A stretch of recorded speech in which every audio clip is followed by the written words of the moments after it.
샬롬 할렐루야. 성령의 음성 주간 인도 9번째입니다. 믿음의 3단계에서 볼 수 있는 육신의 생각 셋째 단계인 의와 틀에서 나오는 육신의 생각에 대해서 살펴보겠습니다.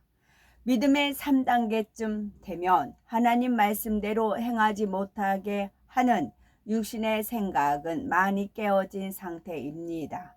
그래서 적어도 행위적인 분야만큼은 하라 하지 말라 지키라 버리라 말씀하신 대로 행하지요.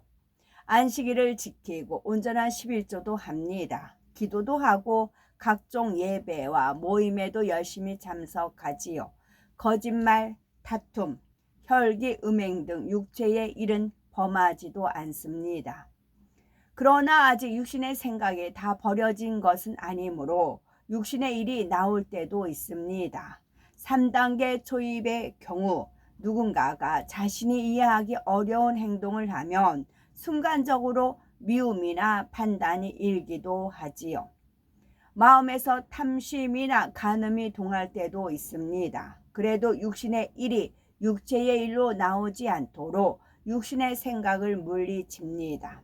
육신의 생각을 계속 받아들여 죄를 범하지는 않지요. 3단계 60% 이상 곧 믿음의 반석은 이런 육신의 일도 대부분이 버린 상태입니다. 육신의 생각이 많이 깨어진 상태이지요.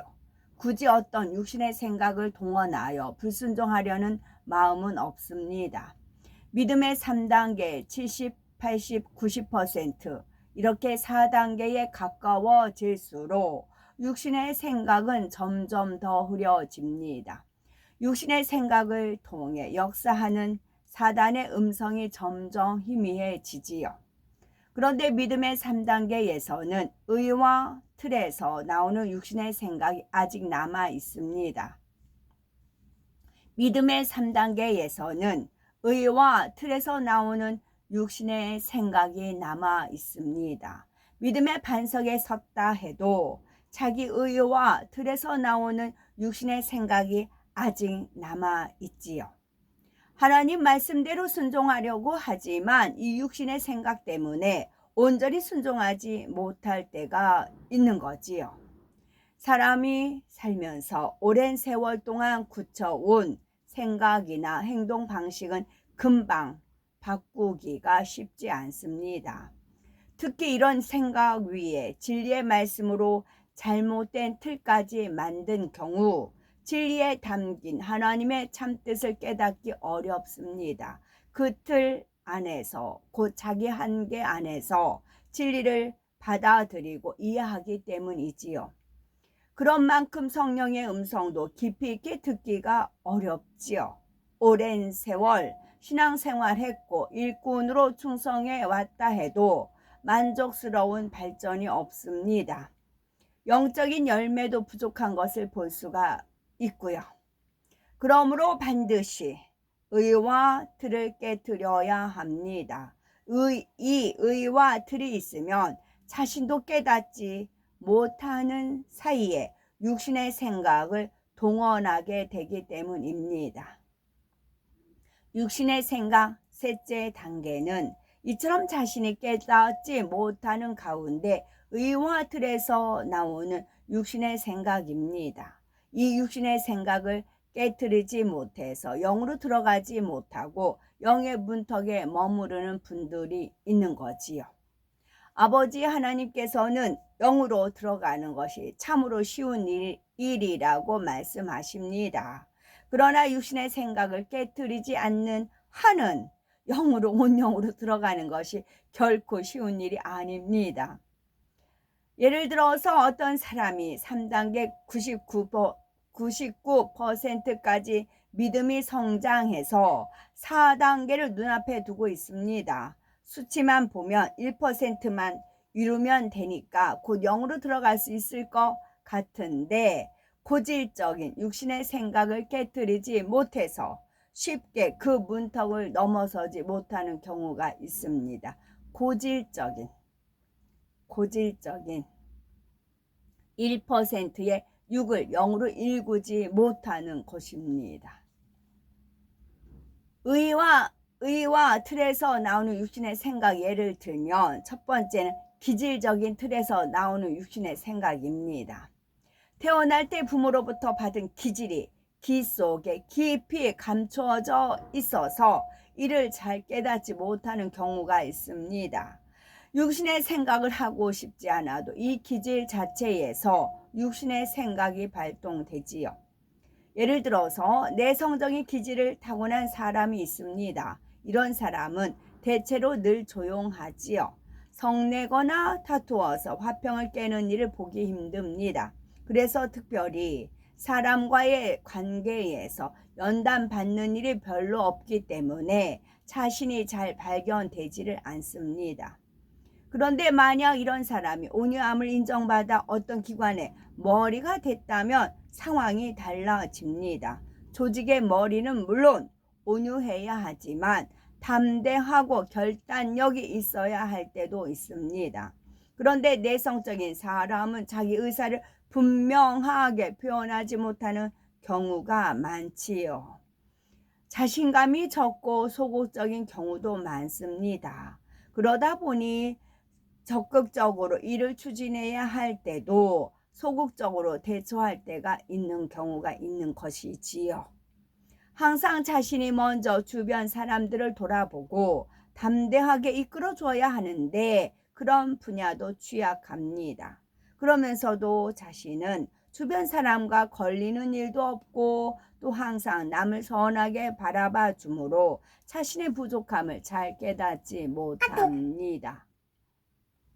어떤 사람들은 외향적인 기질을 타고납니다. 무슨 일을 하든지 열정적이고 표현력도 좋고 활동적이어서 대인관계도 넓지요. 여러 가지 분야에서 앞장서서 충성합니다. 신앙생활 하는 데 있어서 열정은 참으로 중요하고 또 필요하지요. 그런데 어떤 사람들은 이렇게 열심히 하지만 섬김이 부족합니다. 자신보다 다른 사람을 더 낮게 여기고 평안하게 해주는 분야가 취약하지요. 교회 행사가 있을 때면 봉사할 일이 분야 많지요. 이때 자신이 특히 사모하는 분야에 지원자가 많습니다. 이런 경우 다른 사람을 섬기는 마음이라면 얼마든지 다른 누군가에게 양보할 수가 있지요. 그런데 어느 모로 보나 그 분야는 반드시 자신이 감당해야 한다고 생각합니다. 또 잘 감당할 자신도 있고요. 그래서 결국 양보하지 않고 그 일을 맡게 되었을 때 내가 사모함이 더 승해서 결국 내가 맡게 된 것이다 라고 자신의 행위를 정당화합니다. 섬김이 부족한 마음, 자신을 앞세우는 마음, 남을 자신보다 낮게 여기지 못하는 마음은 깨닫지 못하지요. 외형적이고 적극적인 기질이 틀이 되어 한 발짝 물러나야 할 때도 영을 사모해야 한다, 침노해야 한다, 이런 생각 속에 화평을 이루지 못합니다. 두 번째는 성장하면서 만들어진 성격의 틀에서 나오는 육신의 생각이 있습니다. 삶의 굴곡을 많이 겪으면서 부정적이고 어두운 성격을 갖게 된 사람들이 있습니다. 슬픔과 원망 가운데 세상을 어둡게 보고 살아온 시각이 성격으로 굳은 것이지요. 이 성격이 신앙생활에도 영향을 미치는 경우가 있습니다. 어두운 성격의 틀에서 나오는 육신의 생각 때문에 힘들게 신앙생활을 하지요. 예를 들어서 죄를 버리기 위해 응답받기 위해 나름대로 열심히 기도하고 충성하며 달려갑니다. 그러다가 자신이 그토록 원하던 축복을 자기와 비슷한 입장에 있는 다른 사람이 먼저 받습니다. 또는 다른 사람이 먼저 큰 직분을 받지요. 그러면 주변 사람들이 자신을 앞서간다는 느낌을 받아 초조해지기도 하고 낙심하기도 합니다. 진리와 함께 온전히 기뻐하지를 못하지요. 어떤 사람들은 범사에 자기를 스스로 정죄하고 질책합니다. 자기 생각의 틀 속에서 사랑의 하나님보다는 율법의 하나님, 심판의 하나님으로 느낍니다. 두려움의 하나님으로 느끼지요. 하나님을 사랑해서 기쁘게 진리를 행하는 것이 아니라 징계받을까봐 두려워서 행합니다. 작은 실수만 해도 심하게 자책하지요. 기도할 기운조차 잃어버리고 하나님 앞에 나가지도 못합니다. 물론 믿음의 반석에 서면 이 정도까지 육신의 생각을 동원하지는 않습니다. 그런데 이런 생각의 틀로 인해서 하나님의 사랑을 깊이 느끼지 못하기도 하지요. 다른 사람을 대할 때도 상대를 그 사람 믿음의 분량에 따라 이해하고 용납하기보다는 자기 틀에 맞춰 바라봅니다. 상대의 부족함을 보면 답답해 지적하고 가르치려는 마음이 앞서지요. 믿음이 아직 연약한 사람을 억지로 끌고 가려고 하기도 합니다. 이 과정에서 그 영혼에게 하나님을 두려움의 하나님으로 신앙생활을 힘든 것으로 심어주기도 합니다. 이렇게 하는 것이 영혼을 사랑하는 것이고 하나님을 사랑하는 것이라 생각하기 때문이지요. 그러나 이렇게 하면 자신이나 주변 사람이 얼마나 힘들겠습니까? 세 번째, 미세한 비진리까지 온전히 벗지 못해서 나오는 육신의 생각이 있습니다. 어떤 일꾼이 하나님의 뜻을 깨닫는 대로 순종하고자 합니다.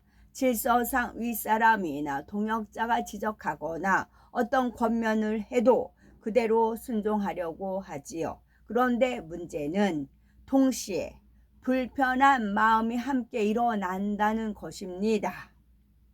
조언이나 권면을 수긍하기는 하지만 순간적으로 불편한 생각이 스칩니다. 99% 아멘하고 순종할 마음이어도 1%라도 불편한 마음이 있다면 그 마음은 영의 마음이라고 할 수가 없습니다. 불편한 마음이 0.1%만 있어도 아직 0이 아닌 6이지요. 그런데도 99.9%는 선한 마음이기에 또 육신의 생각은 아주 잠깐 스쳐 지나간 것이기에 나머지 0.1%를 덮어버립니다. 그러니 미세한 비질을 벗어버릴 수가 없고 영의 문턱을 넘지 못하지요. 끝으로 네 번째는 환경에서 오는 충만함에 가려져 있는 육신의 생각입니다. 어떤 사람들은 아직 육신의 생각을 하면서도 영육 간의 좋은 환경 속에 있다 보니 항상 영의 생각을 한다고 생각합니다. 아버지 하나님께서 부어주신 은혜가 늘 넘칩니다. 성경에만 있을 법한 기사와 표적, 권능도 영적인 체험도 할 수 있고 각종 성령의 은사를 체험할 수도 있지요. 성령 충만하게 기도할 수도 있고 또 영적인 말씀이 풍성합니다. 이런 신앙생활을 하면 항상 지킴받고 때를 따라 축복도 받기 때문에 행복하고 충만합니다. 모든 것이 사랑스럽고 좋아 보이지요. 그런데 이렇게 충만한 것은 좋으나 문제는 정작 중요한 일, 곧 마음밭 개간에는 소홀하다는 것입니다. 외부 환경에서 비롯되는 충만함으로 순간순간 떠오르는 육신의 생각을 덮어버려서 자신이 늘 영의 생각을 한다고 착각하지요. 그러나 만약 하나님께서 주시는 은혜가 그친다면 욥과 같은 모습을 보일 사람도 있는 것입니다. 욥은 자기 마음의 악을 깨닫지 못했지요. 하나님께서 주신 자녀와 부와 건강 등 모든 것을 잃어버리자 그때야 마음의 악이 나왔습니다. 어린아이가 부모의 등에 업혀 갈 때는 든든하고 마냥 행복합니다. 그러나 혼자 땅을 디뎌서 걸어보며 자신이 어리고 연약하다는 것을 알 수가 있지요. 믿음의 분량도 마찬가지입니다. 아버지 하나님께서 은혜를 주시고 지켜주실 때는 자신의 마음이 얼마나 진리로 일궈졌는지 분별하지 못할 수도 있습니다. 나는 주일 성수와 온전한 11조도 하고 육체의 일도 범하지 않으니 믿음이 좋은 것 같다라고 생각하지요. 그런데 막상 눈앞에 어떤 연단이 오면 충만함이 사라져 버립니다. 마음에 이룬 진리의 분량이 드러나는 것이지요. 의와 틀에서 나오는 육신의 생각은 명백한 비진리를 어느 정도 버린 단계에서 주로 나옵니다. 이 육신의 생각을 깨트리는 과정은 거룩함에 더하여 온전함을 이루는 과정에 해당한다고 할 수가 있습니다. 우리는 말씀을 통해서 성령의 음성을 밝히 듣는 온전한 하나님의 자녀가 되셔야 되겠습니다. 아멘.